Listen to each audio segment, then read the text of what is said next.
Alors que les effets de la crise continuent à se faire sentir tous les jours, eh bien, les cas de surendettement explosent en Picardie, plus 10% cette année, c'est 2 points de plus qu'en France.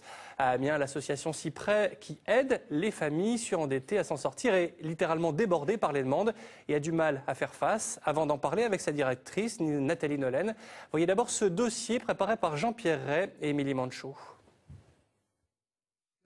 L'entreprise de terrassement de Franck se retrouve en dépôt de bilan. Des revenus en chute libre, plus un accident du travail, et le couple n'arrive plus à payer son loyer et ses charges courantes. Les dettes s'accumulent. Juste après le dépôt de bilan, on s'est vite retrouvé avec les huissiers à la maison, parce que le propriétaire où on vivait, lui, voulait ses loyers, ce qui est tout à fait normal. D'aller en parler aux amis, même à la famille, c'est difficile. Donc qu'est-ce qu'on fait? On se tait. Puis on se dit, ça va passer, ils vont nous oublier. Et les créanciers vous oublient jamais. Cindy se décide alors à pousser la porte de l'association Cyprès, spécialisée dans le surendettement. Donc la Banque de France a accepté votre dossier et du coup vous êtes protégé par les créanciers.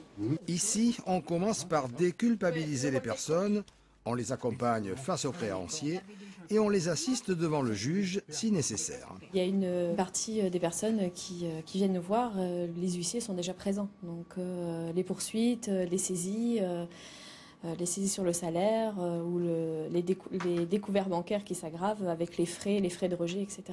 La priorité pour Cyprès, éviter l'expulsion. On aide donc les familles à monter très rapidement leur dossier de surendettement. Problème, avec la crise économique qui sévit, les cas explosent. Les demandes ont fait un bond de 25%.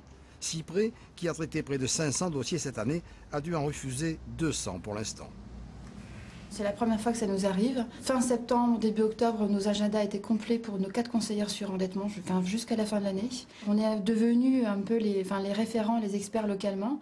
Mais il y a aussi un autre phénomène qui joue considérablement, c'est que le tissu institutionnel, les services sociaux sont eux-mêmes engorgés, ne peuvent plus prendre en charge et orientent beaucoup sur Cyprès. Les dossiers sont transmis à la Banque de France. Toutes les poursuites sont annulées à compter de ce jour. Le surendettement est devenu une priorité pour l'institution. En Picardie, 50 agents travaillent exclusivement sur ce problème.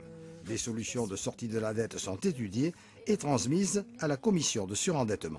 Quelles sont les solutions qu'on peut préconiser? Ça peut être un allongement de la durée de remboursement des emprunts, ce qui permet de réduire la charge mensuelle de remboursement. Ça peut être une réduction des taux d'intérêt. Lorsque la situation est vraiment irrémédiablement compromise, la Commission a la possibilité de prononcer un effacement de l'ensemble des dettes.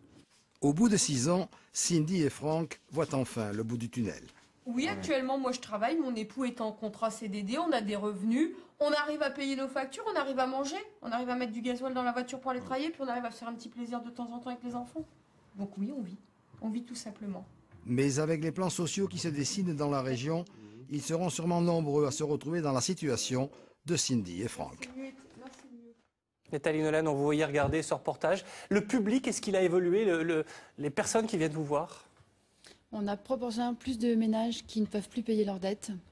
Et il y a plus de personnes sans emploi aussi. Quand vous dites plus de ménages qui n'arrivent pas à payer leurs dettes, ça veut dire quoi? Ça veut dire que c'est très simple. Vous retirez les charges à payer, les charges fixes, le loyer, etc. Ce qu'il faut pour vivre, pour l'alimentation, etc. Il ne reste plus rien. Et ça, c'est un foyer sur deux, c'est ça? Un foyer sur deux surendetté qui dépose un dossier de surendettement, d'accord? Non seulement il ne reste plus rien, mais aussi on est en négatif, c'est-à-dire qu'on ne peut pas payer les charges, on ne peut pas vivre décemment.